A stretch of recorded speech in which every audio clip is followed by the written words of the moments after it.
Well, hello, Marcel Community Church. It's Thursday morning. I'm here at the office and thought I'd just send you a little thought of the day. You probably all know by now that the governor of Minnesota issued yesterday a shelter in place that starts Friday at 11:59 p.m. and goes all the way through April 10th at 5 p.m. And so this is 2 weeks of basically being pretty trapped in our homes, and we've already been trapped in our homes for quite a few days. We can do things like get groceries, and if you're an essential worker, you'll have to get out, and if there's medical issues, you'll have to get out. But otherwise, they kind of want you to stay put, stay in your home, limit your contact with other people. I know for a lot of us, that probably feels about like being arrested in your home. Even for us who are more introverted side, and we like to study, and we like to read, and we like to stay home anyway, that's still quite a bit of struggle that goes along with this. At the very least, we want to send our family members out so that they go and get activity and enjoy themselves a little bit. But I was thinking about that in relation to our walkthrough, or what I'm calling a talk through Philippians. And I was thinking specifically about chapter 1, verses 12 through 18. You can read those verses for yourself.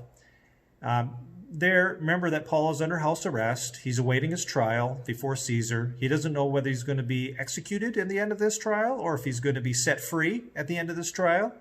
He thinks it's going to turn out well, but he doesn't know. And so in the meantime, he waits under house arrest, and he is chained to a Roman guard that whole time. So every so many shifts, every so many hours, a Roman guard will change out, but he will be chained to a Roman guard 24/7. And he just doesn't know how it's all going to turn out. Yet despite that, when I was reading Philippians, as commonly observed in the book of Philippians, is that there is a tremendous amount of joy that the Apostle Paul exudes, both in this passage and throughout the whole letter. And my question is how can we be joyful when we are on a shelter in place? Not quite house arrest, but when we're in a shelter in place. What can we learn from Paul about his perspective, about how he thinks, about how he feels in this moment, that he can still express so much joy in the midst of this? And I think the answer is that the Apostle Paul, in his thinking, he did not just teach things, he believed things, he lived things. So he didn't just teach Romans 8:28. You know that verse, for those who love God, all things work together for good. He didn't just teach that, he believed that. He lived that. He felt that, and he experienced it in his life. His view of God's providence in his life was kind of, as I'm thinking of it, is kind of like a set of glasses. As you can see, I have glasses, and I'm pretty blind without my glasses. Blind as a bat, I don't know. I don't know how blind bats are. But if somebody's sitting 4 or 5 feet in front of me without my glasses on, if I just seeing them, I can't really tell who they are and such. So I need my glasses to be able to see things clearly. And I think with the spiritual realm, we also have that issue. We need a set of spiritual lenses, some God lenses, some God goggles, so to speak, in which we can see our circumstances through the lens of God's loving providence. Because I think that's what Paul saw in this situation. That's how Paul handled it with such joy and so well. As I said, he was going to be chained to a Roman soldier 24/7.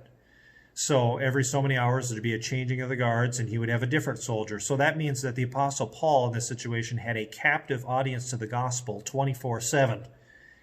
And he said something strange has happened. He says, because of my imprisonment for the gospel and my sharing of Christ with all of these Roman guards, I have been able to share Christ with practically the whole imperial guard.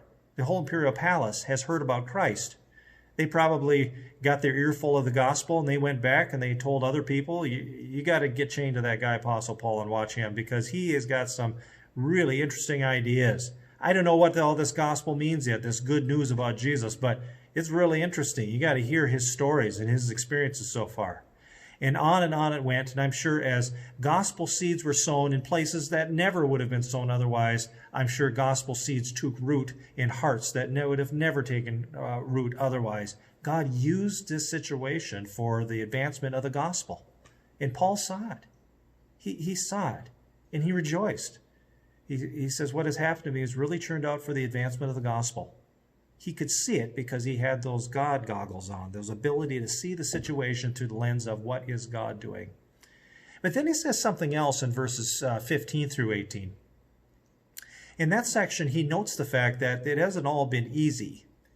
He says there's some people, because of his imprisonment, that have used it as an opportunity to steal Paul's ministry, to discredit Paul. They preach the gospel. They truly preach about Christ. They teach about the good news of Jesus dying for their sins and raising from the dead, so that if you put your faith in Christ, you can be saved. But he says those guys preach it for the wrong motives. At least some of them do. Some of them, he says, preach it out of selfish ambition and rivalry, envy and rivalry. Some of them are preaching about Jesus so that when Paul's in prison, they can kind of chew away at his ministry, and they can discredit Paul and gain followers for themselves and build up their own ministry. And you would think, and it obviously does, cause Paul a tremendous amount of sorrow. It would be kind of like you if you were to have a job at work, and maybe there's a coworker that you're very competitive with, and you're right about the same level, and you're always trying to get the edge on the other guy. And then all of a sudden you get sick for a month. And then after that month you come back, and what happened? That coworker that you had this competitive relationship with, yeah, he moved right in on you.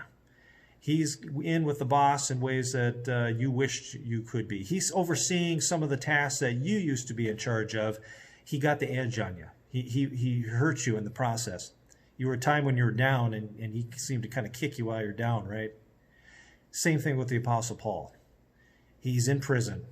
Somebody's coming in, moving in on him, trying to steal his followers and discredit Paul and to say bad things about Paul. And if God was really on Paul's side, surely this kind of garbage wouldn't happen to him.